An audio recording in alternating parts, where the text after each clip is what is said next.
ಕರೆಯುತ್ತಿರೆನೆ ನನ್ನ ಕೈ ಹಿಡಿದು.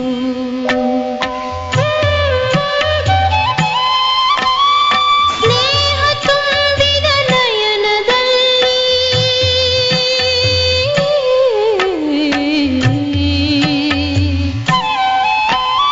ಸ್ನೇಹ ತುಂಬಿದ ನಯನದಲ್ಲಿ ಜಗವನೇ ನಾ ಮರೆಯುವೆ ಬಾಬಾ.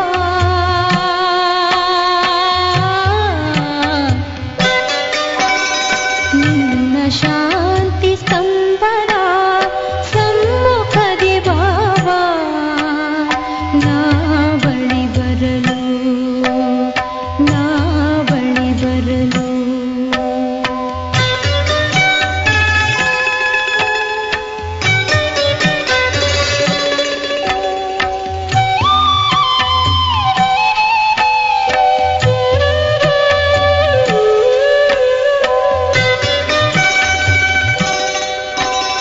ಮನದಿ ದೃಢ ನಿಶ್ಚಯವಾಗಿಹುದು, ಮನದಿ ದೃಢ ನಿಶ್ಚಯವಾಗಿಹುದು. ನೀನಿಲ್ಲಿಯೇ ಇರುತ್ತೀಯೆ ಎಂದು. ಇಂದಿಗೂ ಎಂದೆಂದಿಗೂ, ಇಂದಿಗೂ ಎಂದೆಂದಿಗೂ ನೀ ಬಾಬಾ ಇಲ್ಲಿಯೇ ನೆಲೆಸಿರುವೆ.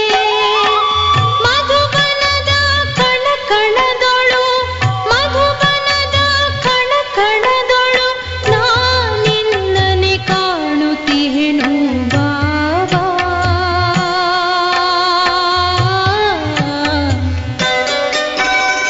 ನಿನ್ನ ಶಾಂತಿ ಸ್ತಂಭದ ಸಮ್ಮುಖದಿ ಬಾಬಾ ನಾ ಬಳಿ ಬರಲು.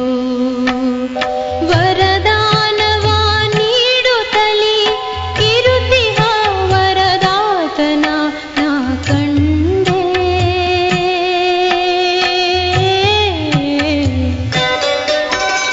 ನಿನ್ನ ಶಾಂತಿ ಸ್ತಂಭದ ಸಮ್ಮುಖದಿ ಬಾಬಾ ನಾ ಬಳಿ ಬರಲು, ನಾ ಬಳಿ ಬರಲು, ನಾ ಬಳಿ ಬರಲು.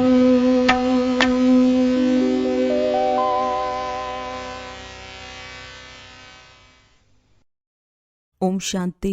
ಇಂದಿನ ದಿನಾಂಕ 27/8/2025. ಪ್ರಾರ್ಥ ಮುರುಳಿ ಬಾಪ್ದಾದ ಮಧುಬನ.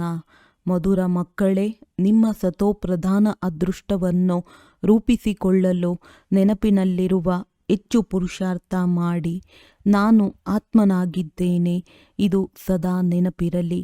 ತಂದೆಯಿಂದ ಪೂರ್ಣ ಆಸ್ತಿಯನ್ನು ತೆಗೆದುಕೊಳ್ಳಬೇಕು.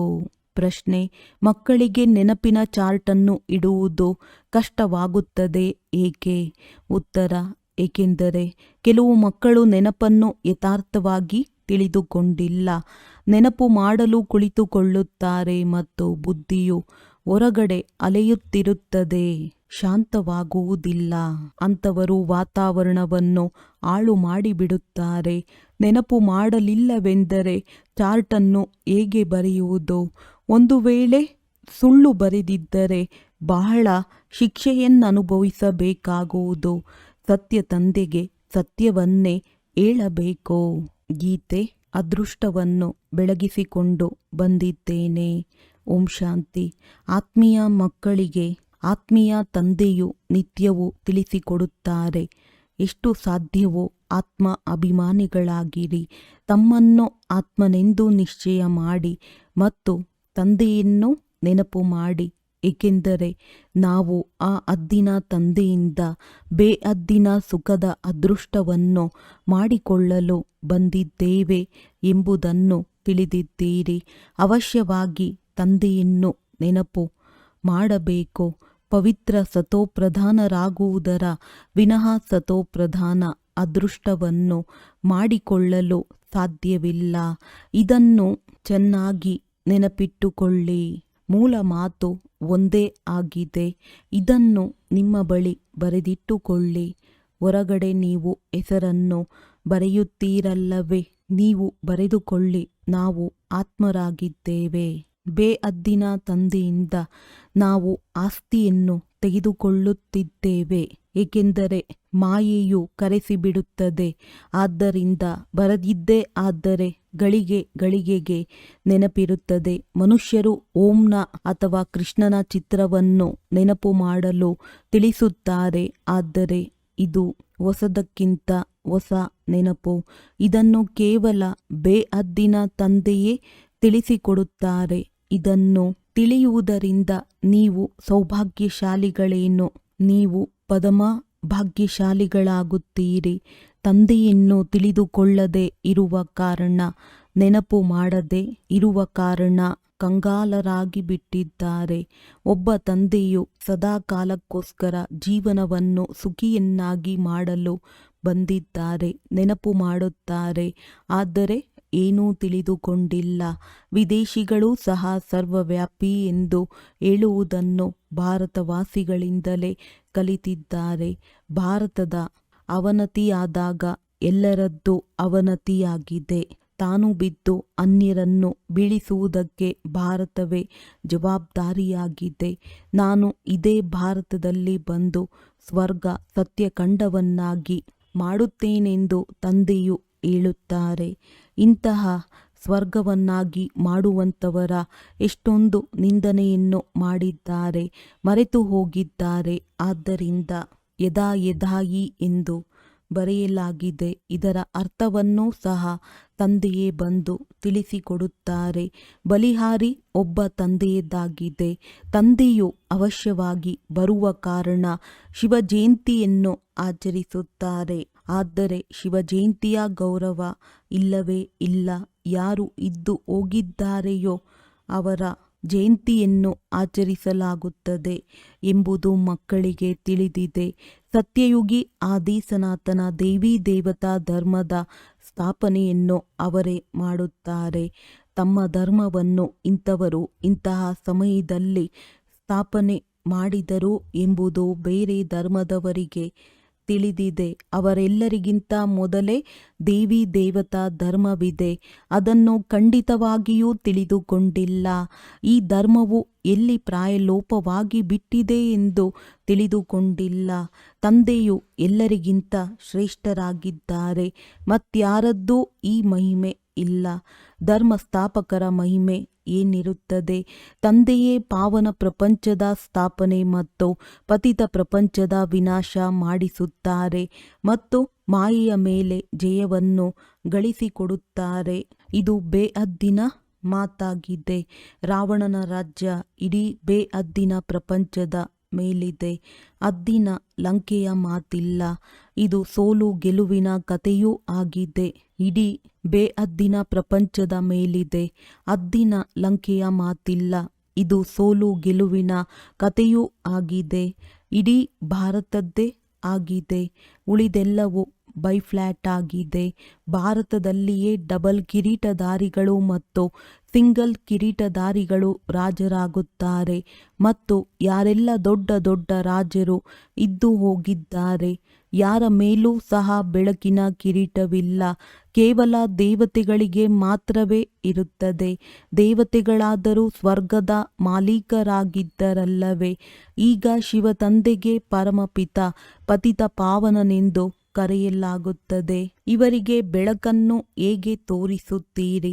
ಬೆಳಕು ಇಲ್ಲದ ಪತಿತರಾದಾಗ ಬೆಳಕನ್ನು ಕೊಡಲಾಗುತ್ತದೆ. ಅವರೆಂದು ಬೆಳಕಿಲ್ಲದೆ ಇರಲು ಸಾಧ್ಯವಿಲ್ಲ. ಬಿಂದುವಿನ ಮೇಲೆ ಬೆಳಕನ್ನು ಹೇಗೆ ಕೊಡಲು ಸಾಧ್ಯವಿಲ್ಲ. ದಿನ ಪ್ರತಿದಿನ ನಿಮಗೆ ಬಹಳ ಗುಹ್ಯವಾದ ಮಾತನ್ನು ತಿಳಿಸುತ್ತಿರುತ್ತಾರೆ. ಯಾರು ಎಷ್ಟು ಬೇಕಾದರೂ ಬುದ್ಧಿಯಲ್ಲಿಟ್ಟುಕೊಳ್ಳಲು ಸಾಧ್ಯವಿದೆ. ಬಾಕಿ ನೆನಪಿನ ಯಾತ್ರೆಯೂ ಮುಖ್ಯವಾಗಿದೆ. ಇದರಲ್ಲಿ ಮಾಯೆಯ ವಿಘ್ನಗಳು ಬಹಳ ಬರುತ್ತವೆ. ಕೆಲವರು ನೆನಪಿನ ಚಾರ್ಟ್ನಲ್ಲಿ 50-60% ಎಂದು ಬರೆಯುತ್ತಾರೆ. ಆದರೆ ನೆನಪಿನ ಯಾತ್ರೆ ಎಂದು ಯಾವುದಕ್ಕೆ ಕರೆಯಲಾಗುತ್ತದೆ ಎಂಬುದು ತಿಳಿದುಕೊಂಡೇ ಇರುವುದಿಲ್ಲ. ಈ ಮಾತಿಗೆ ನೆನಪು ಎಂದು ಹೇಳಲಾಗುತ್ತದೆಯೇ ಎಂದು ಕೇಳುತ್ತಿರುತ್ತಾರೆ. ಬಹಳ ಕಷ್ಟವಿದೆ. ನೀವು ಇಲ್ಲಿ 10-15 ನಿಮಿಷಗಳ ಕಾಲ ಕುಳಿತುಕೊಳ್ಳುತ್ತೀರೆಂದರೆ ಅದರಲ್ಲಿಯೇ ಪರಿಶೀಲನೆ ಮಾಡಿಕೊಳ್ಳಿ. ನೆನಪಿನಲ್ಲಿ ಚೆನ್ನಾಗಿ ಇರುತ್ತೇನೆಯೇ? ಅನೇಕರು ನೆನಪಿನಲ್ಲಿಯೇ ಇರುವುದಿಲ್ಲ, ಮತ್ತೆ ವಾತಾವರಣವನ್ನು ಹಾಳು ಮಾಡಿಬಿಡುತ್ತಾರೆ. ನೆನಪಿನಲ್ಲಿಯೇ ಇರುವ ಕಾರಣ ವಿಘ್ನವನ್ನು ಹಾಕುತ್ತಿರುತ್ತಾರೆ. ಇಡೀ ದಿನ ಬುದ್ಧಿಯು ಹೊರಗಡೆ ಅಲೆಯುತ್ತಿರುತ್ತದೆ ಅಂದಾಗ ಇಲ್ಲಿ ಶಾಂತವಾಗಿರಲು ಹೇಗೆ ಸಾಧ್ಯ? ಆದ್ದರಿಂದ ನೆನಪಿನ ಚಾರ್ಟನ್ನು ಇಡುವುದಿಲ್ಲ. ಅಸತ್ಯವನ್ನು ಬರೆಯುವುದರಿಂದ ಇನ್ನಷ್ಟು ದಂಡ ಬೀಳುತ್ತದೆ.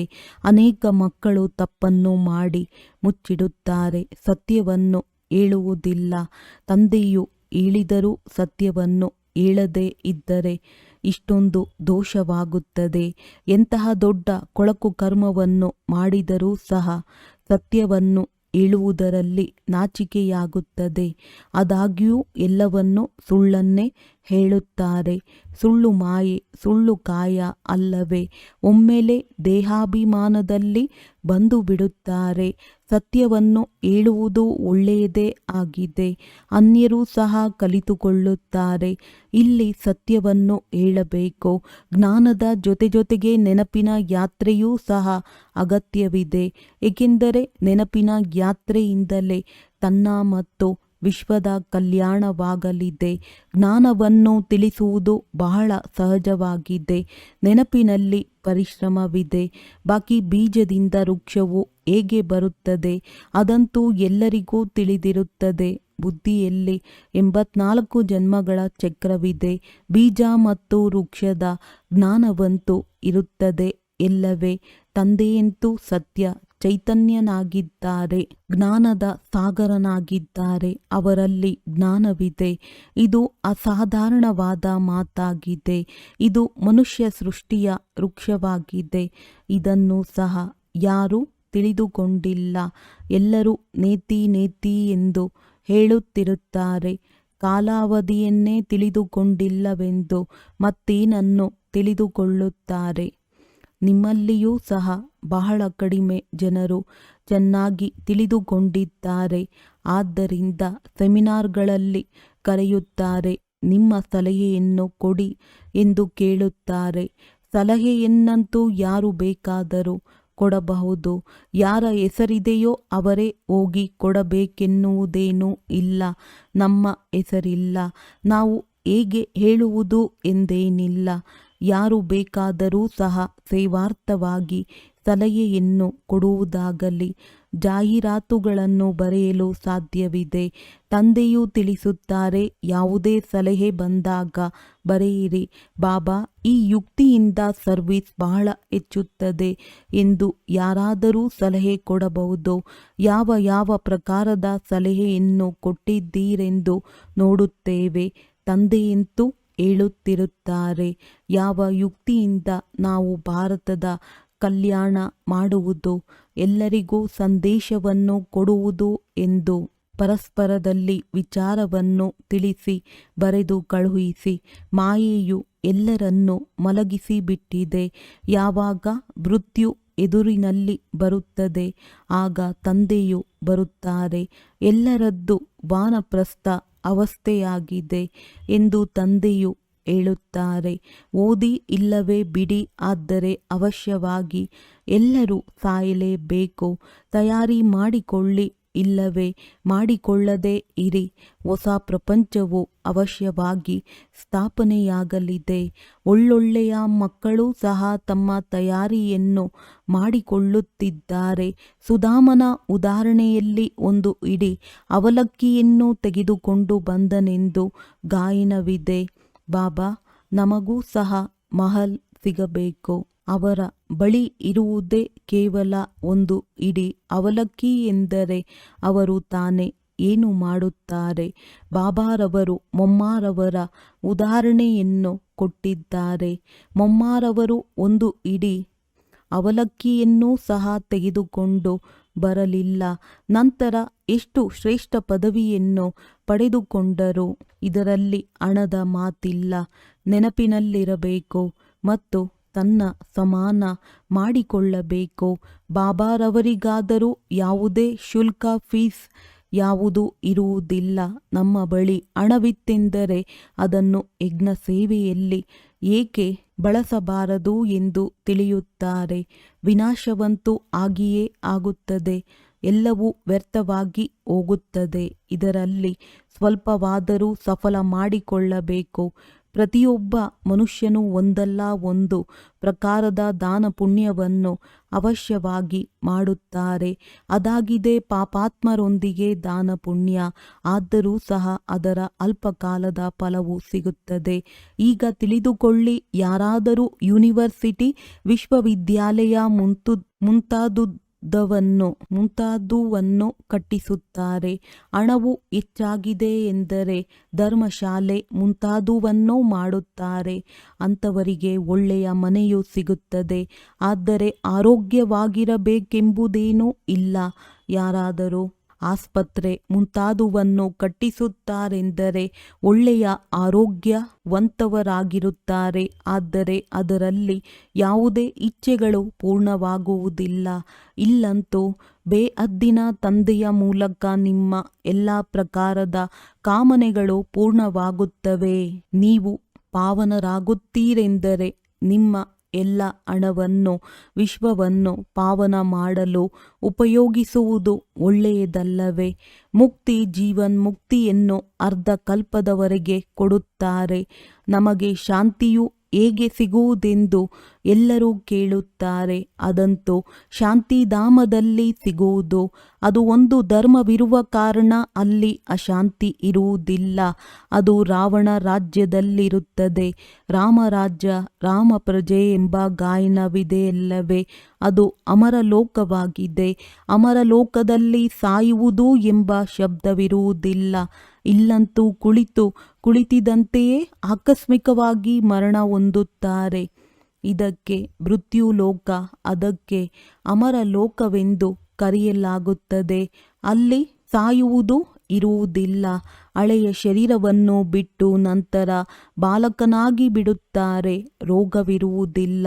ಎಷ್ಟೊಂದು ಲಾಭವಿರುತ್ತದೆ. ಶ್ರೀರವರ ಮತದ ಮೇಲೆ ನೀವು ಸದಾಕಾಲಕ್ಕೋಸ್ಕರ ಆರೋಗ್ಯವಂತರಾಗುತ್ತೀರಿ. ಅಂದಾಗ ಇಂತಹ ಆತ್ಮೀಯ ಸೇವಾ ಕೇಂದ್ರಗಳನ್ನು ಎಷ್ಟೊಂದು ತೆರೆಯಬೇಕು. ಸ್ವಲ್ಪ ಜನರು ಬರುತ್ತಾರೆಂದರೂ ಅದೇನು ಕಡಿಮೆಯೇನು?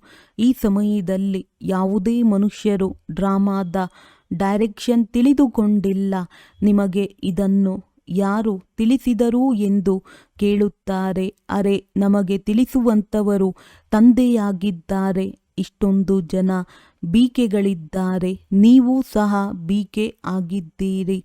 ಶಿವತಂದೆಯ ಮಕ್ಕಳಾಗಿದ್ದೀರಿ. ಪ್ರಜಾಪಿತ ಬ್ರಹ್ಮರವರ ಮಕ್ಕಳಾಗಿದ್ದೀರಿ. ಇವರು ಮನುಕುಲದ ಗ್ರೇಟ್ ಗ್ರ್ಯಾಂಡ್ ಫಾದರ್ ಆಗಿದ್ದಾರೆ. ಇವರಿಂದ ನಾವು ಬೀಕೆಗಳಾಗಿದ್ದೇವೆ. ಮನೆತನಗಳು ಇರುತ್ತವೆ ಎಲ್ಲವೇ? ನಿಮ್ಮ ದೇವಿ ದೇವತಾ ಕುಲವು ಬಹಳ ಸುಖವನ್ನು ಕೊಡುವಂಥದ್ದಾಗಿದೆ. ಇಲ್ಲಿ ನೀವು ಉತ್ತಮರಾಗುತ್ತೀರಿ. ನಂತರ ಅಲ್ಲಿ ರಾಜ್ಯವನ್ನು ಮಾಡುತ್ತೀರಿ. ಇದು ಯಾರದೇ ಬುದ್ಧಿಯಲ್ಲಿರಲು ಸಾಧ್ಯವಿಲ್ಲ. ದೇವತೆಗಳ ಪಾದವು ಈ ತಮೋ ಪ್ರಧಾನ ಜಗತ್ತಿನಲ್ಲಿ ಇಡಲು ಸಾಧ್ಯವಿಲ್ಲವೆಂದು ನೀವು ಮಕ್ಕಳಿಗೆ ತಿಳಿಸಲಾಗಿದೆ. ಜಡಚಿತ್ರದ ನೆರಳು ಬೀಳಲು ಸಾಧ್ಯವಿದೆ, ಚೈತನ್ಯರ ನೆರಳು ಬೀಳಲು ಸಾಧ್ಯವಿಲ್ಲ. ಆದ್ದರಿಂದ ಮಕ್ಕಳೇ, ಮೊದಲನೆಯದು ನೆನಪಿನ ಯಾತ್ರೆಯಲ್ಲಿರಿ. ಯಾವುದೇ ವಿಕರ್ಮವನ್ನು ಮಾಡಬೇಡಿ ಮತ್ತು ಸೇವೆಯ ಯುಕ್ತಿಗಳನ್ನು ರಚಿಸಿ ಎಂದು ತಂದೆಯು ಹೇಳುತ್ತಾರೆ. ಬಾಬಾ, ನಾವು ಲಕ್ಷ್ಮೀ ನಾರಾಯಣರಂತೆ ಆಗುತ್ತೇವೆಂದು ಮಕ್ಕಳು ಹೇಳುತ್ತಾರೆ. ನಿಮ್ಮ ಬಾಯಲ್ಲಿ ಗುಲಾಬ್ ಜಾಮೂನ್ ಎಂದು ತಂದೆಯು ಹೇಳುತ್ತಾರೆ. ಇದಕ್ಕಾಗಿ ಪರಿಶ್ರಮ ಪಡಬೇಕಾಗಿದೆ. ಶ್ರೇಷ್ಠ ಪದವಿಯನ್ನು ಪಡೆಯಬೇಕೆಂದರೆ ತನ್ನ ಸಮಾನ ಮಾಡಿಕೊಳ್ಳುವ ಸೇವೆ ಮಾಡಿ. ನೀವು ಒಂದು ದಿನ ನೋಡುತ್ತೀರಿ, ಒಬ್ಬೊಬ್ಬ ಮಾರ್ಗದರ್ಶಕನ ಜೊತೆ 100-200 ಯಾತ್ರಿಗಳನ್ನು ಕರೆದುಕೊಂಡು ಬರುತ್ತಾರೆ. ಮುಂದೆ ಹೋದಂತೆ ನೋಡುತ್ತಾ ಇರುತ್ತೀರಿ. ಮೊದಲೇ ಏನನ್ನಾದರೂ ಹೇಳಲು ಸಾಧ್ಯವಿದೆಯೇ? ಏನೆಲ್ಲ ನಡೆಯುತ್ತಿರುತ್ತದೆಯೋ ಅದನ್ನು ನೋಡುತ್ತಿರುತ್ತೀರಿ. ಇದು ಬೇಹದ್ದಿನ ನಾಟಕವಾಗಿದೆ. ನಿಮ್ಮದ್ದು ತಂದೆಯ ಜೊತೆ ಎಲ್ಲರಿಗಿಂತ ಮುಖ್ಯ ಪಾತ್ರವಾಗಿದೆ. ಹಳೆಯ ಪ್ರಪಂಚವನ್ನು ಹೊಸದನ್ನಾಗಿ ಮಾಡುತ್ತೀರಿ. ನೀವು ಪುರುಷೋತ್ತಮ ಸಂಗಮ ಯುಗಿಗಳಾಗಿದ್ದೀರಿ. ನೀವು ಸುಖಧಾಮದ ಮಾಲೀಕರಾಗುತ್ತೀರಿ. ಅಲ್ಲಿ ದುಃಖದ ಹೆಸರು ಗುರುತು ಇರುವುದಿಲ್ಲ. ತಂದೆಯು ದುಃಖಹರ್ತ ಸುಖಕರ್ತನಾಗಿದ್ದಾರೆ. ದುಃಖದಿಂದ ಮುಕ್ತರನ್ನಾಗಿ ಮಾಡುತ್ತಾರೆ. ಭಾರತವಾಸಿಗಳು ಇಷ್ಟೆಲ್ಲ ಹಣವಿದೆ, ದೊಡ್ಡ ದೊಡ್ಡ ಮೆಹಲಿದೆ, ವಿದ್ಯುತ್ತಿದೆ, ಅಷ್ಟೇ ಇದೆ ಸ್ವರ್ಗವೆಂದು ತಿಳಿದುಕೊಳ್ಳುತ್ತಾರೆ. ಇದೆಲ್ಲವೂ ಮಾಯೆಯ ಆಡಂಬರವಾಗಿದೆ. ಸುಖಕ್ಕಾಗಿ ಬಹಳ ಸಾಧನಗಳನ್ನು ಮಾಡುತ್ತಾರೆ. ದೊಡ್ಡ ದೊಡ್ಡ ಮೆಹಲುಗಳನ್ನು ಕಟ್ಟುತ್ತಾರೆ. ಆದರೂ ಮೃತ್ಯುವು ಆಕಸ್ಮಿಕವಾಗಿ ಬಂದು ಬಿಡುತ್ತದೆ. ಅಲ್ಲಿಯಾದರೂ ಮೃತ್ಯುವಿನ ಭಯವಿಲ್ಲ. ಇಲ್ಲಂತೂ ಆಕಸ್ಮಿಕವಾಗಿ ಮರಣ ಹೊಂದುತ್ತಾರೆ. ನಂತರ ಎಷ್ಟೊಂದು ಶೋಕ ಪಡುತ್ತಾರೆ. ನಂತರ ಸಮಾಧಿಯ ಬಳಿ ಹೋಗಿ ಕಣ್ಣೀರನ್ನು ಸುರಿಸುತ್ತಾರೆ. ಪ್ರತಿಯೊಬ್ಬರದ್ದು ತಮ್ಮ ತಮ್ಮದೇ ಆದ ಪದ್ಧತಿಗಳಿವೆ, ಅನೇಕ ಮತಗಳಿವೆ. ಸತ್ಯಯುಗದಲ್ಲಿ ಇಷ್ಟೆಲ್ಲ ಮಾತುಗಳಿರುವುದಿಲ್ಲ. ಅಲ್ಲಿಯಾದರೂ ಒಂದು ಶರೀರವನ್ನು ಬಿಟ್ಟು ಮತ್ತೊಂದನ್ನು ತೆಗೆದುಕೊಳ್ಳುತ್ತಾರೆ. ಅಂದಾಗ ನೀವು ಎಷ್ಟೊಂದು ಸುಖದಲ್ಲಿ ಹೋಗುತ್ತೀರಿ. ಅದಕ್ಕಾಗಿ ಎಷ್ಟೊಂದು ಪುರುಷಾರ್ಥವನ್ನು ಮಾಡಬೇಕು. ಹೆಜ್ಜೆ ಹೆಜ್ಜೆಯಲ್ಲಿ ಸಲಹೆ ಪಡೆದುಕೊಳ್ಳಬೇಕು. ಗುರುವಿನ ಅಥವಾ ಪತಿಯ ಮತವನ್ನು ತೆಗೆದುಕೊಳ್ಳುತ್ತಾರೆ ಅಥವಾ ತನ್ನ ಮತದಂತೆ ನಡೆಯುತ್ತಾ ಹೋಗುತ್ತಾರೆ. ಆಸುರಿ ಮತವು ಏನು ಕೆಲಸ ಕೊಡುತ್ತದೆ? ಆಸುರಿ ಕಡೆಯೇ ಅಂಟಿಕೊಳ್ಳುತ್ತಾರೆ. ಈಗ ನಿಮಗೆ ಈಶ್ವರಿಯ ಮತ ಶ್ರೇಷ್ಠಾತಿ ಶ್ರೇಷ್ಠವಾದ ಮತ ಸಿಗುತ್ತದೆ. ಆದ್ದರಿಂದ ಶ್ರೀಮದ್ ಭಗವಾನುವಾಚವೆಂದು ಗಾಯನವಿದೆ. ನೀವು ಮಕ್ಕಳು ಶ್ರೀಮತದಿಂದ ಇಡೀ ವಿಶ್ವವನ್ನು ಪಾವನ ಮಾಡುತ್ತೀರಿ. ಆ ಸ್ವರ್ಗದ ಮಾಲೀಕರಾಗುತ್ತೀರಿ. ಆದ್ದರಿಂದ ನೀವು ಪ್ರತಿಯೊಂದು ಹೆಜ್ಜೆಯಲ್ಲಿ ಶ್ರೀಮತವನ್ನು ತೆಗೆದುಕೊಳ್ಳುತ್ತಿರಬೇಕು. ಆದರೆ ಯಾರ ಅದೃಷ್ಟದಲ್ಲಿಲ್ಲವೋ ಅಂಥವರು ಮತದನುಸಾರ ನಡೆಯುವುದಿಲ್ಲ. ತಂದೆಯು ತಿಳಿಸುತ್ತಾರೆ, ಯಾರಲ್ಲಿಯಾದರೂ ತನ್ನ ಬುದ್ಧಿವಂತಿಕೆ ಇದೆ ಎಂದರೆ, ಸಲಹೆ ಇದೆ ಎಂದರೆ ತಂದೆಗೆ ಕಳುಹಿಸಿ ಕೊಡಿ. ಯಾರ್ಯಾರು ಸಲಹೆಯನ್ನು ಕೊಡಲು ಯೋಗ್ಯರಿದ್ದಾರೆ ಎಂಬುದು ತಂದೆಗೆ ತಿಳಿದಿದೆ. ಹೊಸ ಹೊಸ ಮಕ್ಕಳು ಹುಟ್ಟುತ್ತಿರುತ್ತಾರೆ. ಯಾರು ಒಳ್ಳೊಳ್ಳೆಯ ಮಕ್ಕಳಿದ್ದಾರೆ ಎಂಬುದು ತಂದೆಗೆ ತಿಳಿದಿದೆ. ವ್ಯಾಪಾರಸ್ಥರಿಗೂ ಸಹ ಸಲಹೆಯನ್ನು ಕೊಡಬೇಕಾಗಿದೆ. ಈ ರೀತಿ ಪ್ರಯತ್ನ ಪಡುವುದರಿಂದ ತಂದೆಯ ಪರಿಚಯ ಸಿಗುವುದು. ಅಂಗಡಿಗಳಲ್ಲಿಯೂ ಸಹ ಎಲ್ಲರಿಗೂ ನೆನಪನ್ನು ತರಿಸುತ್ತಾ ಇರಿ. ಭಾರತದಲ್ಲಿ ಯಾವಾಗ ಸ್ವರ್ಗವಿತ್ತೋ ಆಗ ಒಂದು ಧರ್ಮವಿತ್ತು. ಇದರಲ್ಲಿ ಬೇಸರ ಪಡುವ ಮಾತೇ ಇಲ್ಲ. ಎಲ್ಲರಿಗೂ ಒಬ್ಬರೇ ತಂದೆ ಇದ್ದಾರೆ. ನನ್ನೊಬ್ಬನನ್ನೇ ನೆನಪು ಮಾಡಿರಿ, ಆಗ ನಿಮ್ಮ ವಿಕರ್ಮಗಳು ವಿನಾಶವಾಗುತ್ತದೆ. ಸ್ವರ್ಗಕ್ಕೆ ಮಾಲೀಕರಾಗಿ ಬಿಡುತ್ತೀರಿ ಎಂದು ತಂದೆಯು ಮಾಲೀಕ ಹೇಳುತ್ತಾರೆ. ಒಳ್ಳೆಯದು. ಮಧುರಾತಿ ಮಧುರ ಅಗಲಿ ಹೋಗಿ ಮರಳಿ ಸಿಕ್ಕಿರುವ ಮಕ್ಕಳ ಪ್ರತಿ ಮಾತ್ಪಿತಾ ಬಾಪ್ ದಾದಾರವರ ನೆನಪು, ಪ್ರೀತಿ ಹಾಗೂ ಸುಪ್ರಭಾತ. ಆತ್ಮಿಕ ಮಕ್ಕಳಿಗೆ ಆತ್ಮಿಕ ತಂದೆಯ ನಮಸ್ತೆ. ಧಾರಣೆಗಾಗಿ ಮುಖ್ಯ ಸಾರ: ಶ್ರೀಮತದಂತೆ ನಡೆದು ಇಡೀ ವಿಶ್ವವನ್ನು ಸ್ವರ್ಗವನ್ನಾಗಿ ಮಾಡುವ ಸೇವೆಯನ್ನು ಮಾಡಬೇಕು.